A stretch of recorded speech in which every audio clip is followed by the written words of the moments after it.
The Spark in Your Eyes is an incredibly well written and beautiful story. This series is really good at portraying the themes it wants to talk about while still being able to have some lighthearted moments in it. Just recently in the story, we went through some of the most wholesome chapters to some of the most heart-wrenching chapters in literally a single chapter. That is what really solidified to me that this series is an absolute banger. I wanted to talk about this series for a while, and now is as good a time as any to finally talk about it.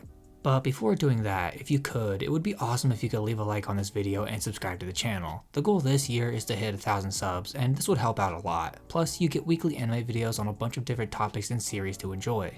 This series talks about war, and it actually goes fairly in depth on the topic, going over a lot of the negatives associated with war. The main character has a lot, and I mean a lot, of trauma he needs to overcome caused by the war. Not just him though, the female lead has even more trauma that she has to overcome as the series goes on. This series tackles trauma in a very mature way. They don't try to censor anything. We see everything that played out in their lives that led them to where they are today. This war was devastating, and we really get to see how this affected the two main characters. I would not wish what these two guys went through on anybody, as they have suffered a lot and are still suffering because of it. This war has torn so many people apart. We see families get destroyed, and we even see people we thought would be lovers get pulled apart by all that has happened. This conflict, even though as the story is going on, is over, it isn't truly over for those who are affected by it. They still deal with the consequences of the war, and we see just how much it hurts people and tears people apart from each other. As the series has gone on, we have seen the two main characters grow closer to each other, and they have even started to fall for each other. But as their past rears its ugly head and they start to learn about each other's backstories, they start to get torn apart from each other until ultimately they have nothing to do with each other anymore. This dynamic was handled so well and has made me realize that this is one of the most important themes that the series talks about. Being torn apart by your loved ones causes these characters to be very lonely and depressed when this series first starts. We see how a lot of the characters have a hard time opening up and trusting the people around them. This causes conflict in the series fairly often. Even the most recent conflict was from a lack of communication that stemmed from all of this. The main female lead never really had anybody who she deemed a friend for very long, and those she did died shortly after. So she was never truly able to form genuine connections with people and was left lonely and depressed her entire life.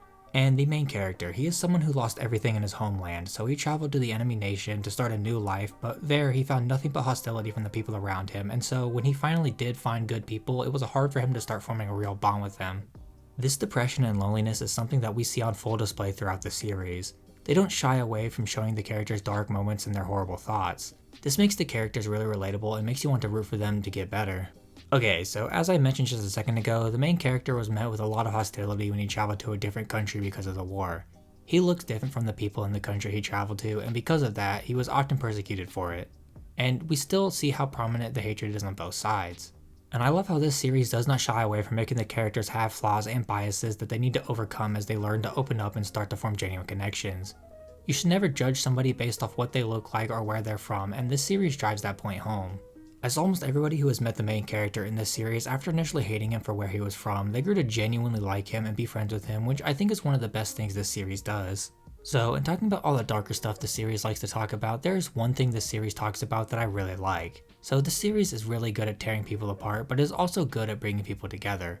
All the characters start to get along with each other through their shared experiences of losing people during the war. Everyone learns to respect each other's boundaries, and we start to see genuine connections form with people. Even to the point where we start to see a romance going on between some of the characters. We see not only with romance but with families and even friendship how important the role of love plays in this story. Love is important. If you care for people, you want to protect them and you want what is best for them. We see how all of this plays out in this series through the relationships of all of the characters, and how even if people are just friends, they worry about each other and try to help each other in the best way they can. This series does such a good job at building up the relationships with the characters as the series plays out. Even with all the conflicts that go on in the series, the characters continue to grow closer to each other as the series progresses, which is nice to see. The world building in this series is insanely well done. We get to learn a lot about the history of the world and why the two countries were fighting each other. We get to learn about the god and why they played an important role. This series does a good job at showing us the differences in cultures between the two countries as well through our main character. He is learning about the customs of the nation he currently lives in through the people he has grown closer to. And as he learns about these things, we also get to learn about the things from his home country as well. We also get to travel to his country at some point, and we actually get to see how different it is from where the majority of the story takes place. This series has weaved in the world building in a really realistic and entertaining way that helps you get really invested in the story as you continue to read more of it. As you have probably seen throughout this video so far, the art in this series is amazing. There are so many beautiful panels in this series that it is hard not to get invested. You can feel the emotions that the characters are going through by how well this shit is drawn. The way the artist draws facial expressions makes some moments hit so damn hard. The artwork is able to jump from bright and cheery to dark and dreary in the blink of an eye as well, which reflects the nature of this story and what the characters are going through. The artist has done such an amazing job with the artwork in this series that it is hard not to love it. The characters in this story are the best part for sure, and it's not even close. They literally make or break everything in the story. Let's get to talking about the two main characters, starting with Erkin. Erkin is our main character. He goes through a lot of growth in the story, and I think his biggest thing of growth is about to happen right now where we are in the story, as he has learned a portion of the truth that he didn't know about the past. We are going to finally get to see him overcome all of his struggles and his past to finally be a better person for those he cares about. Next up, we have Kaya. She is one of the most tragic characters I have seen in fiction. Not the most, but she's up there. Her story is a story of manipulation, loss, loneliness, and not knowing what to even live for.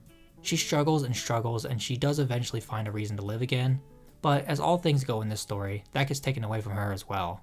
She is simultaneously the most powerful person on the planet and the weakest person on the planet, and seeing that dichotomy in one character makes her character so interesting. There are some other prominent characters in this series that aren't main characters, but I thought I would bring them up anyway. Starting with Aneta, she is the first person in this country to be nice to Erkin and truly be his friend. Those two have a really close relationship, but we do get to see it strained as Erkin starts to fall in love with someone else.